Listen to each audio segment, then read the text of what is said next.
Okay, so in this video, we'll be discussing last na problem na to din eh. But I think medyo kuha ni siya din eh. This is a bit more complicated kini siya na problem. Okay, save the best for last. So we have dx is equal to integral of dx divided by square root of 2x minus square root of x plus 4. So we need to find a way around this kanina problem. Now, kadyot lang Saba kayang mga dok. Okay. Anyway, we have this problem din eh. But then atong na-observe dito gani sa atong previous na problem that we only need to multiply something ani saya para ma-rationalize siya and then it becomes easier na. Ayun. Now, let's try to experiment on this though.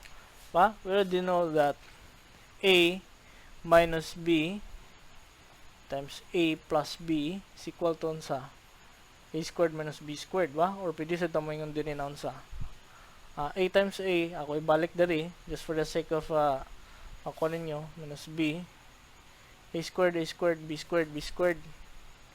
This is unsa negative ba plus ba. This cancels out and this will have na lang din nangani. Okay, at a squared minus b squared muna siyang relationship na siya Now, if that is the case lugar, we have our a is equal to kani. Now, this is our a. And this is our unsa b. Okay? So, that should be unsa 2x minus x plus 4. Okay? So, muna siyang kanina expression. Para sa kanina expression, we have 2x plus x plus 4. Nasa tayo na that should be equal to a squared negative 2 square root of squared minus unsa square root of x plus 4 squared. That should be equal to unsa 2x minus x plus 4. Okay, so have something like this naman dayon, ba? This becomes unsa x minus 4. Okay, because this is unsa 2x minus x minus 4. So this becomes 2x kanan siya x minus 4 ang iyang ending. Okay, so atog yung nakuha din pa itaw siyang pagi na masayo na din siya. Now, singa na case dayon, we just need to multiply it na lang, ba? Multiplying this with dun sa kani siya na expression ng atong gi-multiply, di ba? So 2x nya kani din siya dinhi x plus 4 2x plus x plus 4. That immediately results to unsa square root of 2x plus square root of x plus 4 divided by x minus 4 dx. Ba? Sayo na siya yung itong style. I'll just allow me to make room daw ko no. Ako sa siyang i-reason din eh.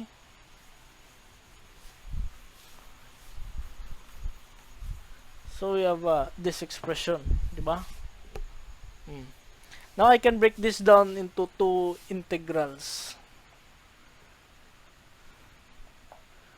Is equal to square root of 2x divided by x minus 4 dx plus x plus 4 divided by x minus 4 dx. Okay, so we have something like this naman dayon. So in solving this, I can now go for kuana din i-solve na ko integral by integral. Now, I'll just choose this first.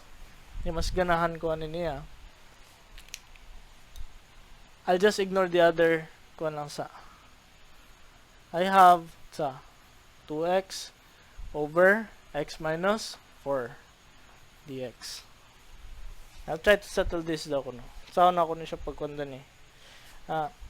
I look for the most complicated term sa expression and then mo din na siya gamit ng substitution. So, I let dayon diri. I hope maklaro na ninyong let din eh. Let z be equal to the most complicated term, ano siya? This is z squared is equal to 2x. It is z squared divided by 2 is equal to x. Diba? Then I differentiate this. This is unsa? 2z dz divided by 2 is equal to dx. You can say z dz is equal to dx. Okay? Kadyot lang ah. Okay. So, continue on daw ko no. Be? Napatay ko lang dali. Napatay x minus 4. I'll just get this expression over here. Nakuha din siyang i-reiterate dayon. That should be equal to z squared over 2 minus 4 is equal to x minus 4. So, we have something like this dayon, di ba? Now, square root of 2x, that is equal to z. Dx is equal to z dz. X minus 4, that is equal to z squared over 2 minus 4.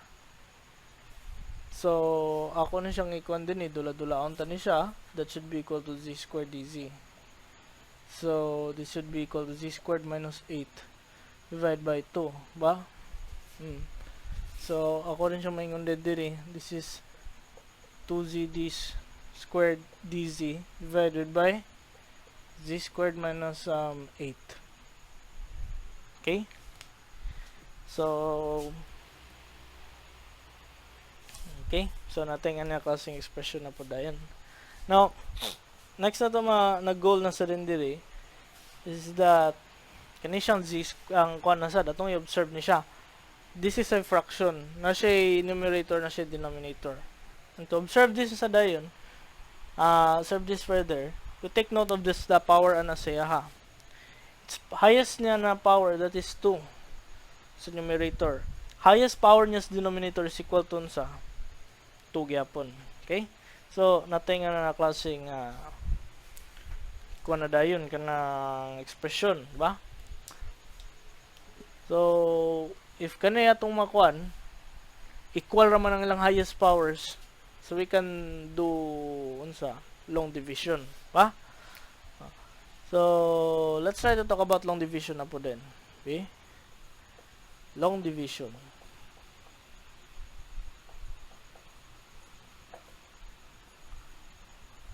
Long division is 2z dz, ba? 2z squared. I have z squared minus 8. So this is just 2 lang siya. Okay? 2z squared minus 16. Negative, positive, so 16. Ano siya 0. Plus 16 din siya din eh. Divided by z squared minus 8. So, we have something like this na dayon. Diba? Okay? So, kadot lang kuhasan ning ko nun. So, we have something like this.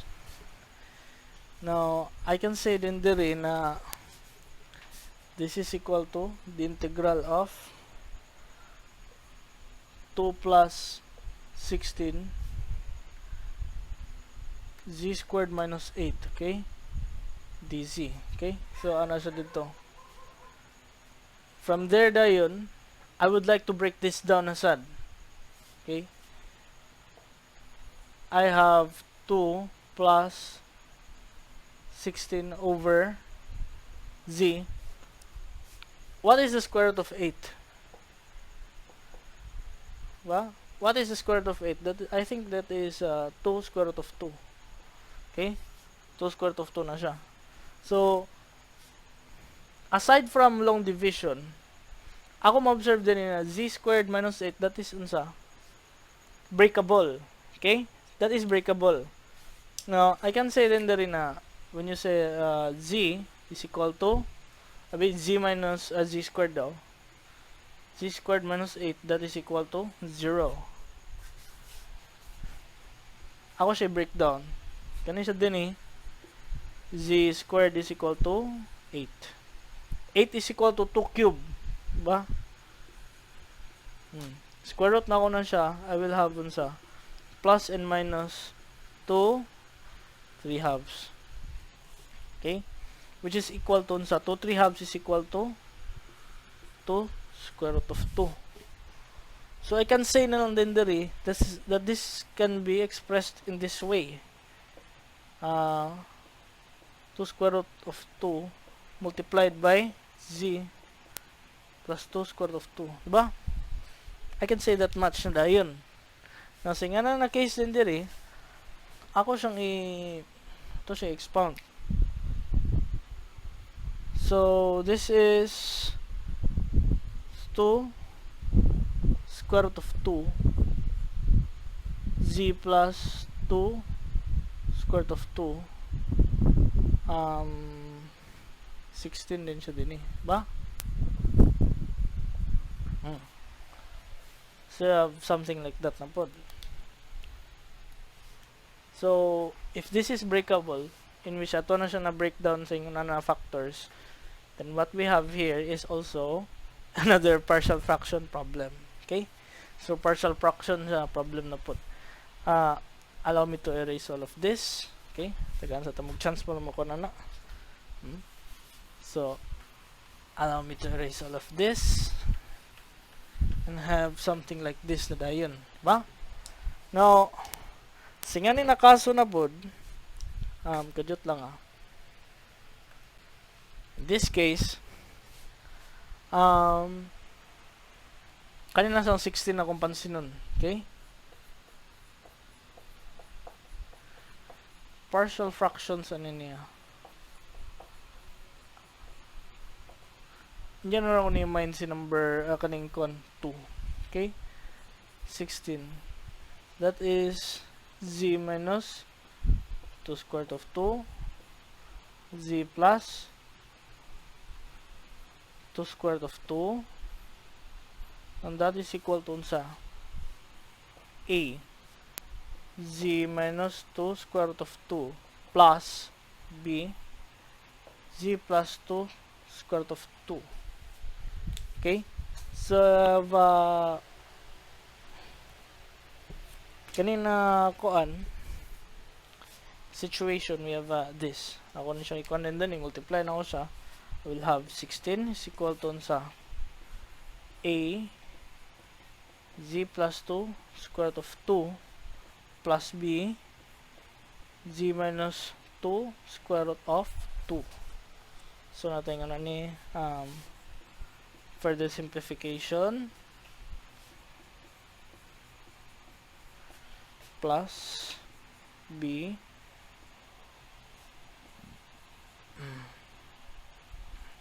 so natin ano ni nakasynkron din din expression. Okay, 16 is equal to az plus 2 square root 2a plus bz minus 2 square root 2b. Okay, so I hope na inyo na siya ma-follow up dili.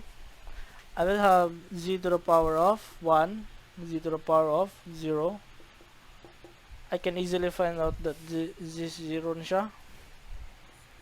A plus b. Ano? So, this is unsa? 16 is equal to a is equal to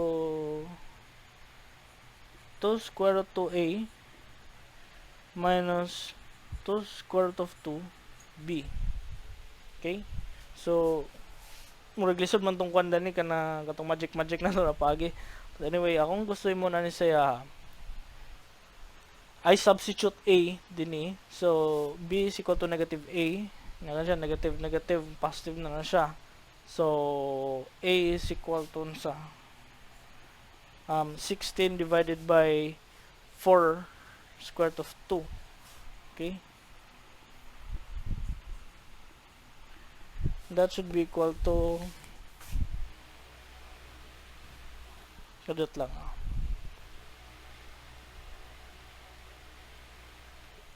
Okay. 2 square root of 2. Okay.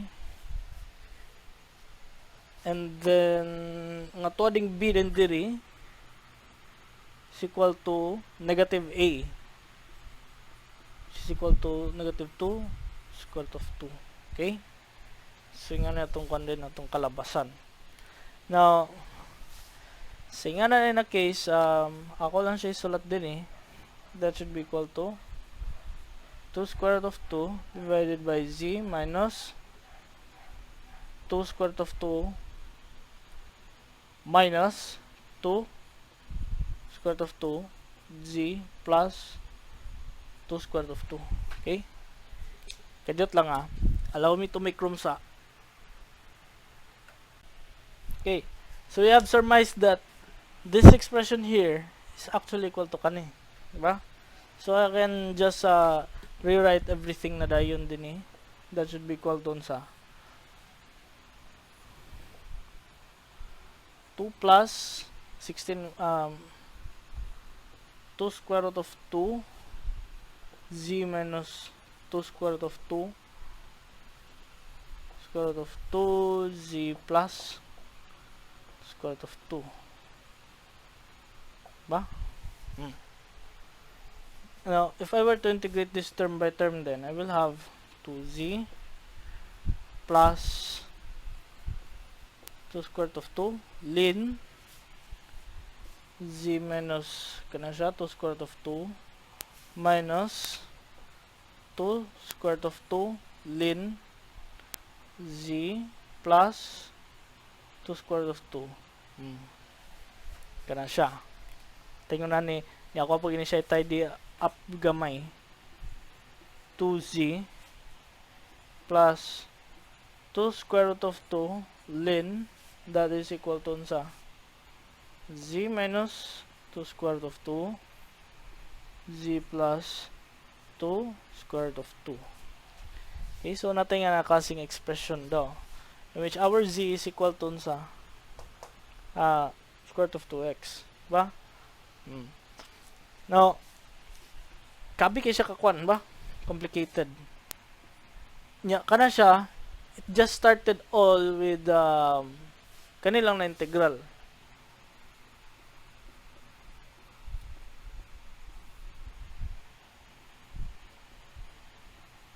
Ba?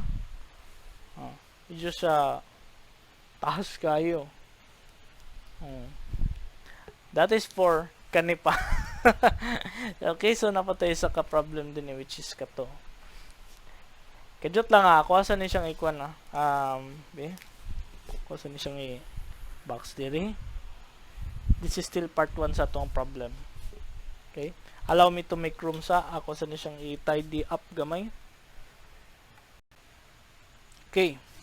So, sorry kaya ako. I just couldn't let go of this Okay. Kung ay siya kanang gihaguan mong gunato so walang sanaw gi-erase. Okay? Anyway, we have the second integral na sa din kini siya x plus 4. Now, I need to solve for this. Now, ang muna ni siya I look for the most complicated terms of the expression which is obviously square root of x plus 4. Okay? So, ako siya let z is equal to square root of x plus 4. Z squared is equal to x plus 4. So, ako na siyang ikuan din differentiate na ko na siya. I will have 2z dz is equal to dx. Okay? So, those ang katong ka-wonder. Makita na ninyo. And then, ako na sad siyang ikuan din z squared minus 8 is equal to x minus 4. Diba? Kanya siya na expression. Sakto? Ba? So, sa nga na rin ang case din I can now start solving na dayon. Diba? Ako siyang ano yun? Convert mo na siya to as z. variable. So square root of kani siya, that is z. Dx is equal to 2z dz divided by unsa x minus 4. X minus 4 is equal to z squared minus 8, which coincidentally means that this is actually equal to unsa. Okay. Uy. Ba? 2z squared dz divided by z squared minus 8. Very same integral na itong gikuan din na akong gisave. Okay? Can you see? Kani siya, kana. This case lang, sa first integral, we have this. This case lang din sa another, sa kanina integral, kani din. Ba? So, I think we've gone through the process naman. So, I think it's okay na din ako na siyang ikuan. Padayon. This is unsa? Z plus 2 square root of 2 ln z minus 2 square root of 2 divided by z plus 2 square root of 2 plus kanan siya. Ba? So, we have something like this then. In which our z, this time is kini. Okay. So, nanatay ko na ni solution di ay, sir. So, sa nga na rin na kaso, allow me to make some room sa dinigamay. Niya ko din siyang ikuan. I-plug in na din na to sa tanan.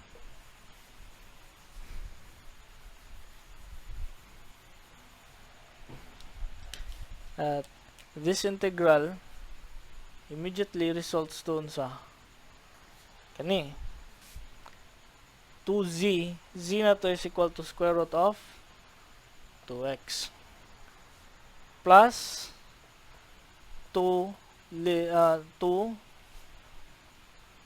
square root of 2 ln z minus 2 square root of 2 z plus 2 square root of 2. Di mo na z. Sorry. Okay? Z is equal to kani siya minus 2 square root of 2 2x plus ba? This first integral, it will result sa kanina kasing answer. Okay? I hope maka-follow pa mo. Base lang siya ni na kuan kanina integral.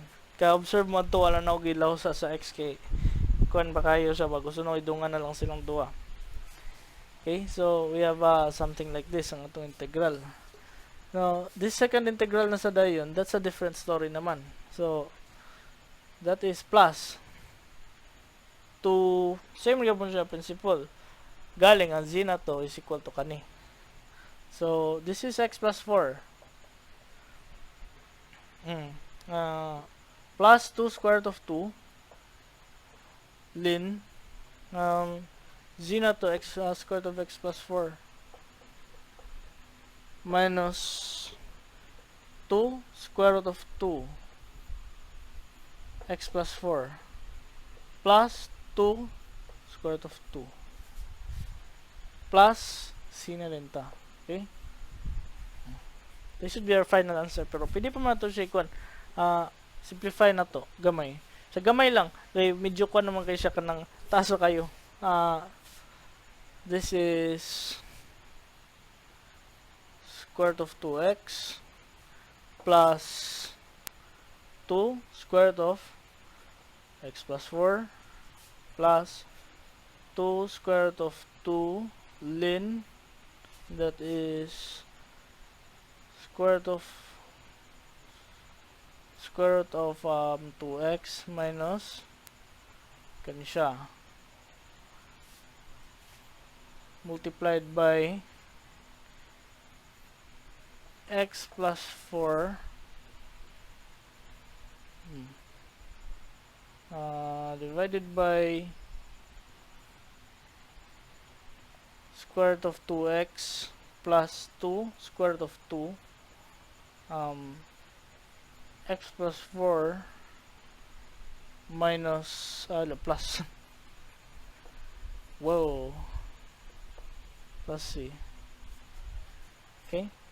So this is our final answer.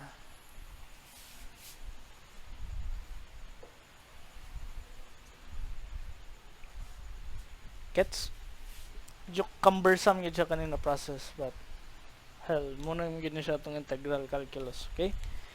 Just need to take it step by step, and it won't hurt jud kayo as long as kuan lang ka careful lang ika sa mga kuan din moves. Okay? Taas lang siya na process noon, pero kuan mo siya naka sakit sa miscellaneous substitution because free kuan naman siya, free flowing naman siya, free for all, can go either way na dayon, so it can involve more processes. Okay, dili lang siya restricted lang sa miscellaneous sub, but you can also sa may tabo din tong uban ng mga integration integration techniques, integration by parts, pwede siya partial fractions, pwede siya tong trigo sub. Speaking of trigo sub, there's still one variation of miscellaneous substitution ako pa include. Okay, so that will be the context for next set of videos. Okay, thank you for listening. Have a nice day.